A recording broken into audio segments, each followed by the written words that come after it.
সামনে আর কেউ না, স্বয়ং তাহসিন দাঁড়িয়ে আছে। তাহসিন বউয়ের এমন মুখ জামটা দেখে থতমত খেয়ে যায়। সে মনে মনে ভাবছে, আমি আবার কোনো অন্যায় করলাম নাকি? বউ এমন মুখ বাঁকায় কেন? তাহসিন বলে, কি হলো বউ, নতুন জামাই আসলাম, শ্বশুরবাড়ি কোথায় বরণ করে নিবে, তা না করে মুখ জামটা দিচ্ছ কেন? যারা মুখ ফুলিয়ে বলে, কে বলেছে আসেন, সারাদিন কোনো খোঁজে নেই, এখন আসে জামাই আদর খেতে, যত সব। তাহসিন বুঝতে পারে বউ তার অভিমান করেছে। মুচকি হেসে যারাকে বলে, আমার বউটা বুঝি খুব বেশি মিস করছিল তার স্বামীকে। এ পর্যায়ে যারা লজ্জা পেয়ে যায়। যারার মা ড্রয়িং রুমে এসে তাহসিনকে দেখে অনেক খুশি হয়ে যায়। তাহসিনকে ভালো মন্দ জিজ্ঞেস করে নেয়। তাহসিন এই প্রথমবার বিয়ে করে শ্বশুরবাড়ি এসেছে, তাই অনেক কিছু নিয়ে এসেছে, যা যারার মায়ের কাছে দিয়েছে। জানি ভালোবাসা ভিক্ষা চেয়ে পাওয়া যায় না। আমি তো আপনার কাছে ভালোবাসা চাইনি, আমার একার ভালোবাসাই হয়ে যেত। আমি তো শুধু আপনাকে মন থেকে ভালোবেসেছি, আপনার পাশে একটু জায়গা চেয়েছি, অথচ আপনি আমার ভালোবাসাকেই অপমান করে দিলেন। আজ খুব জানতে ইচ্ছে করছে, এতটাই কি বিরক্তিকর আমি আপনার কাছে, নাকি আমার অপরাধ ছিল, আমি আপনাকে একটু বেশি ভালোবেসে ফেলেছি? মানুষ বলে ভালোবাসা মানুষকে সুখ দেয়, কিন্তু আমাকে ভালোবাসাটা বুকের ভেতরটা নীরব আগুন হয়ে জ্বালিয়ে দিচ্ছে। মনের বেদনাগুলো লিখে সেন্ড করে রুশানকে। রুশান মেসেজ সেন্ড করেছে, কিন্তু মেসেজের কোনো রিপ্লাই করে না। ঝিনুক হতাশার নিঃশ্বাস ছাড়ে। সে কি এতটাই অযোগ্য যে তাকে ভালোবাসা যায় না? রুশান আর আবিদ একসাথে বসে আছে ছাদে। আবিদ ফোনে কি যেন টাইপ করছে আর মুচকি মুচকি করে হাসছে। রুশান তা দেখে বুড়ো কুচকে বলে, কিরে তুই এমন করে হাসছিস কেন? কি ব্যাপার? আদিপ রুশানের কথায় কিছুটা অপ্রস্তুত হয়ে যায়। মেকি হেসে বলে, কি কই তেমন কিছু না। রুশান বলে, আছে তো কোনো ব্যাপার অবশ্যই, বলবি নাকি অন্য উপায় বের করতে হবে?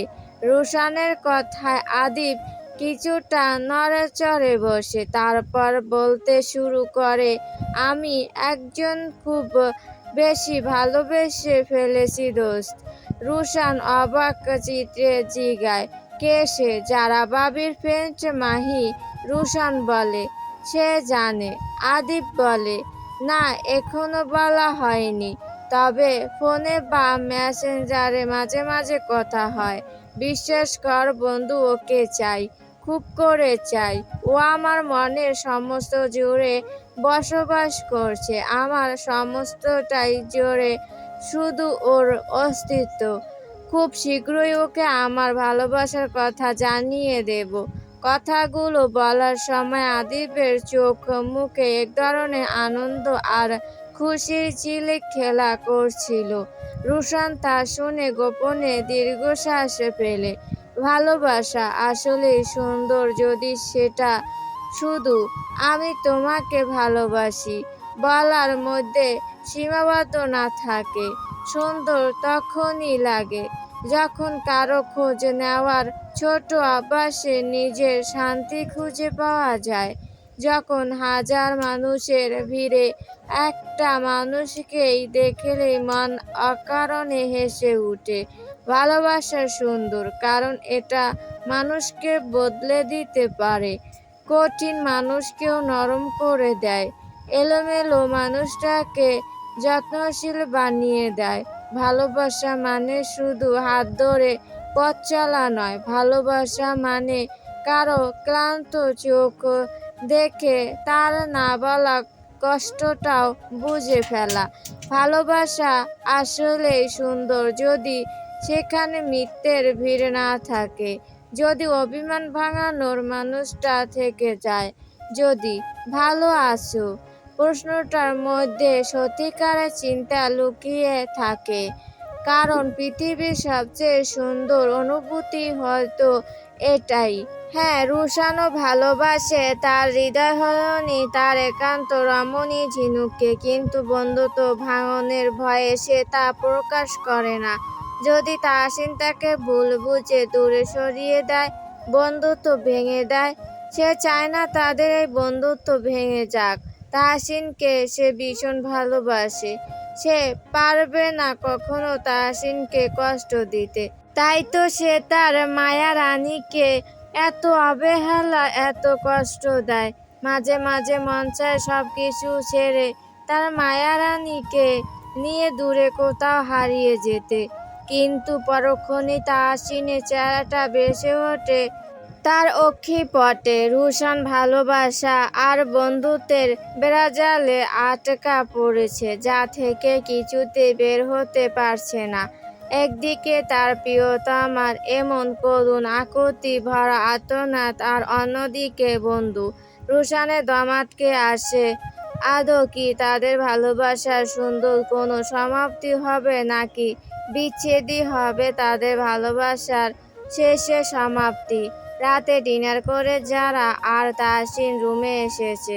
যারা ব্যালকনিতে দাঁড়িয়ে, তাহসিন পেছন থেকে গিয়ে যারাকে জড়িয়ে ধরে, গাড়ে ঠোঁট ছোঁয়ায়। যারা মৃত্যু কেঁপে উঠে, তবে কোনো কথা বলে না, ঠায় দাঁড়িয়ে থাকে। যারাকে নিচুপ দেখে তাহসিন বলে, কি বউ, এখনো রেগে আছো? সরি তো সোনা, আজ একটু বেশি ব্যস্ত ছিলাম বউ, তাই ফোন দিতে পারি নাই। আর এমন হবে না লক্ষ্মীটি, প্লিজ কথা বলো সোনা। যারা তবুও কথা বলে না, মুখ ফুলিয়ে বাহিরের দিকে তাকিয়ে আছে। তাহসিন যারাকে নিজের দিকে ফিরিয়ে নেয়, কপালে আদুরে পরশ বুলিয়ে বলে উঠে, তুমি কথা না বললে আমার দম বন্ধ হয়ে আসে। সত্যি বলছি পাখি, মানুষ নাকি অক্সিজেন ছাড়া বাঁচতে পারে না, কিন্তু আমি তো তোমার কণ্ঠ ছাড়া বাঁচতে পারি না। তোমার এই শোনেন বলাটাও আমার কাছে বেঁচে থাকার কারণ। যারা ঠোঁট কামড়ে তার অভিমান ধরে রাখার নাটক করছে। তার রাগ অভিমান তো তাহসিনকে দেখেই উধাও হয়ে গেছিল, কিন্তু ভান করে আসে সে দেখতে চাইছে তার এমপি সাহেব তার অভিমান ভাঙাতে কি করে। তাহসিন আলতো করে তার হাত ধরে বলল, তোমার চুপ থাকাটা আমার বুকের ভেতরটা হাহাকার করে উঠছে। মনে হচ্ছে আমার চাঁদটা বুঝি মেঘের আড়ালে লুকিয়ে গেছে।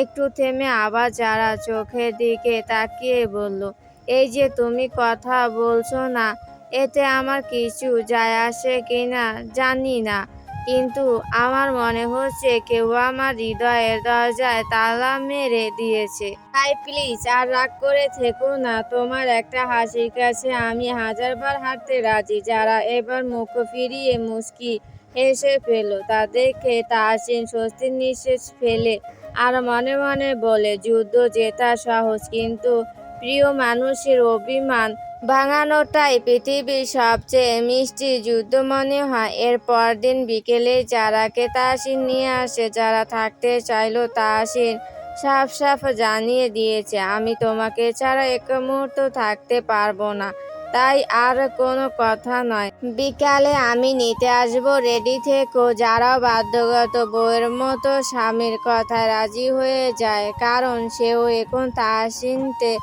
অভ্যস্ত হয়ে গেছে। মনে মনে ভালোবেসে ফেলেছে তার গোমরামুখ এমপি সাহেবকে। সে নিজেও পারে না তার এমপি সাহেবকে ছেড়ে থাকতে।